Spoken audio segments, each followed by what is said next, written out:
Good day, ladies and gentlemen. Seasons don't fear the reaper, nor do the winter and the summer and rain. We can be like they are. Come on, baby, don't fear the reaper. Ladies and gentlemen, today is All Hallows Eve, and today we, of course, have saved the very best for last. Today, ladies and gentlemen, we are taking a look at Resident Evil Outbreak File 1. So with that, let's take a look at its developmental history. Resident Evil Outbreak started life prior to the release of Resident Evil 2. According to Wikipedia at least, Norikata Fumitsu was encouraged by Shinji Mikami to try and create a multiplayer component for Resident Evil. This would have been in the late 1990s, and at that time, interest in the concept of online gaming was growing as network technology improved. Fumitsu created a simple multiplayer game where you had to survive for the longest time possible against increasing waves of zombies. A proto-horde mode in all but name. The team decided to remove this mode because in playtesting they found that it did not encourage teamwork in any way, and that players just ran off on their own and died instantly. The developers also felt that adding a multiplayer mode would diminish the horror aspect of Resident Evil, and thus the project of Biohazard Outbreak would be shelved until 2001, when Capcom decided to revitalize the game, and based upon research of the first game, Capcom Studio 1 began development. Initially, the game was to be called Biohazard Online, and was part of a Capcom initiative to create 3 online games for the PlayStation 2. The other games were Auto Modellista, a game I'd never heard of, and Monster Hunter, and finally, Resident Evil.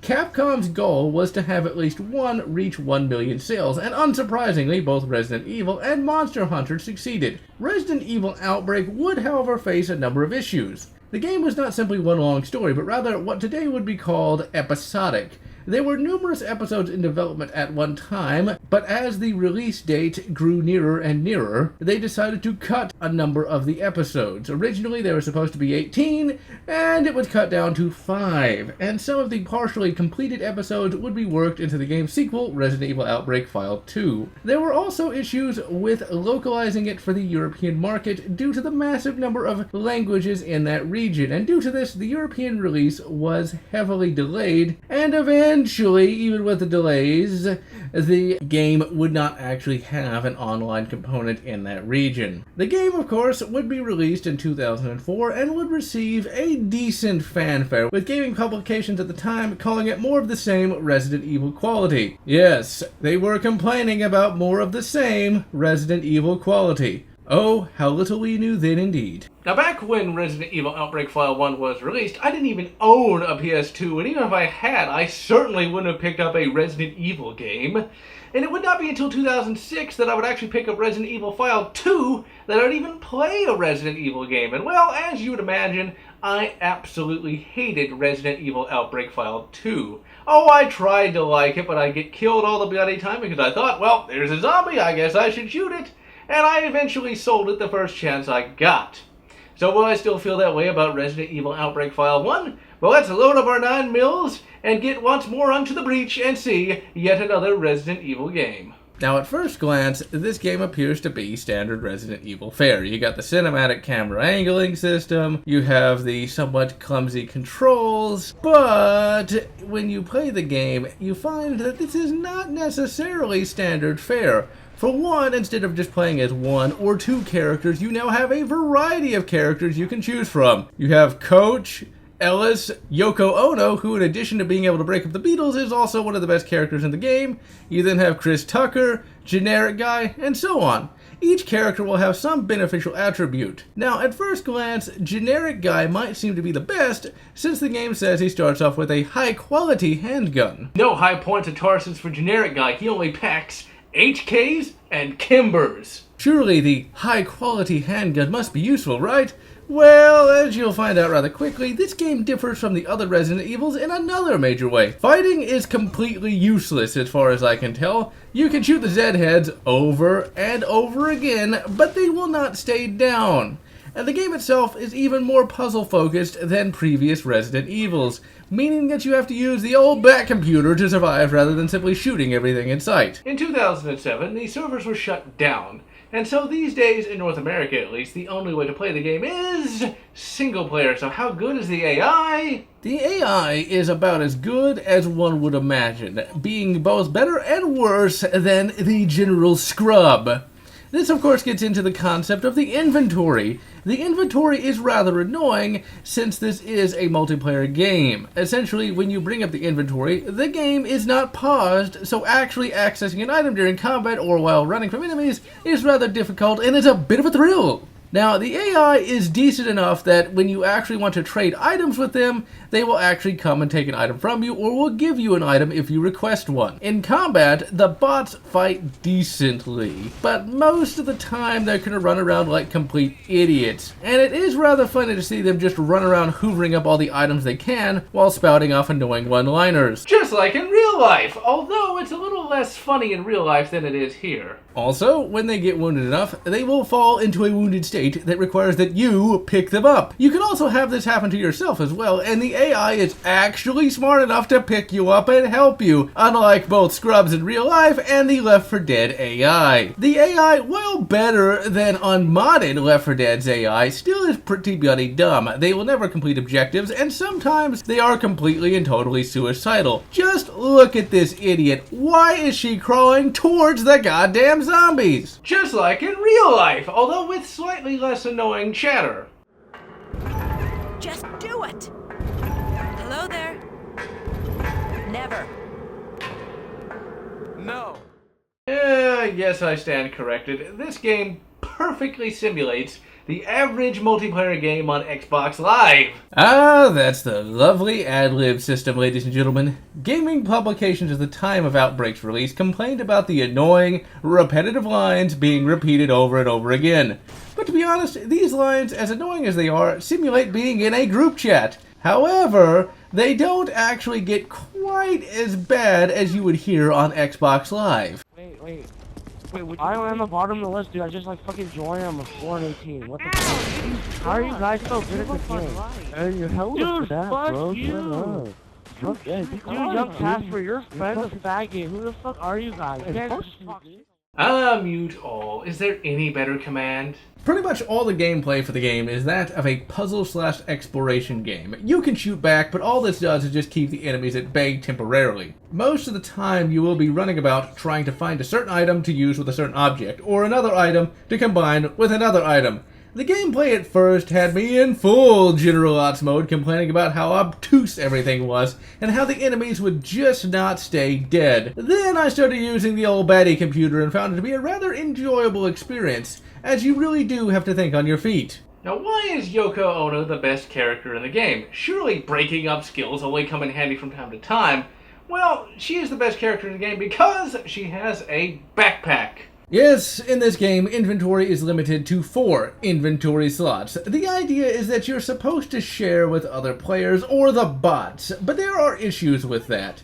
The bots are always running around like dumbass scrubs, and the bots can be killed, and sometimes they just bloody well disappear. So it's good to carry most important items on your person. And Yoko Ono here has a backpack with 4 extra inventory slots. And as far as I can tell, she handles guns just as well as Generic Guy. So it's best that you play as her so you can carry all your shit effectively. The game also introduces the virus meter. No! It's not that bad. Every time you take a hit, it goes up, and when it maxes out, the game is over. Really, though, you can get away with taking a lot of bloody virus damage before you die. So it's not that major of a concern, and really, you're going to be running past enemies anyway, so it's not that big of a deal. Graphically, the game looks pretty bloody good. Why, you may ask? Because it's running the greatest game engine of all time, the id Tech 3 engine. Oh yes, ladies and gentlemen, Resident Evil Outbreak is rocking the id Tech 3 engine, and it really shows. No more does Resident Evil have to rely on 2D bitmaps, rather we now have 3D backgrounds, Dino Crisis style, and they look awesome. The whole game has aged really, really well. The player models still look good with nice amounts of detail, the enemies look suitably creepy, and the levels are filled to the brim with cool elements as you would expect. And the Tree-gina here looks like something out of Super Metroid, and when I first saw it, I felt a feeling of dread because of how creepy it looked. The game design is right up there with the previous Resident Evils in being able to make the player feel dread as they play throughout the game. Each new area makes the player feel some trepidation as they consider the new challenges that await them. Voice acting for the game is pretty crappy. Just have a listen. Maybe we just didn't realize things had been going wrong for a long time. Dead people wander the city in search of the living. When that becomes normal, I know that it's time to just give up. Still though, this is par for the course in the Resident Evil series. And really, the voice acting does give the game a charm all its own and does help the player deal with the dread of the game design. Music is decent enough, but like with many Resident Evil games, the tracks are not all that memorable. And now on to the standard Resident Evil story.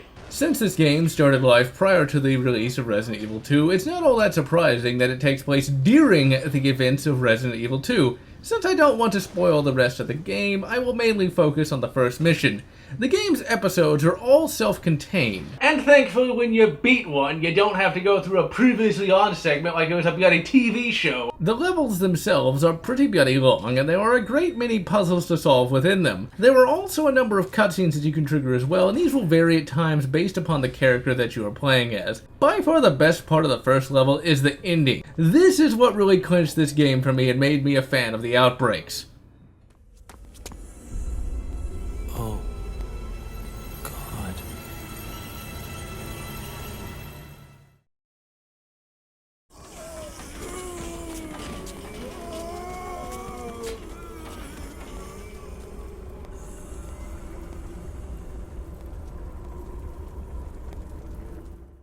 I will admit, when this event triggered, I started singing the song, Get Down with the Sickness, because this both looks and feels like a real bloody zombie apocalypse. And in true Resident Evil fashion, you don't shoot a lot of them, oh no! Rather, you have to dodge the Zeddies and pick up the pieces of a detonator and then blow them the fuck up.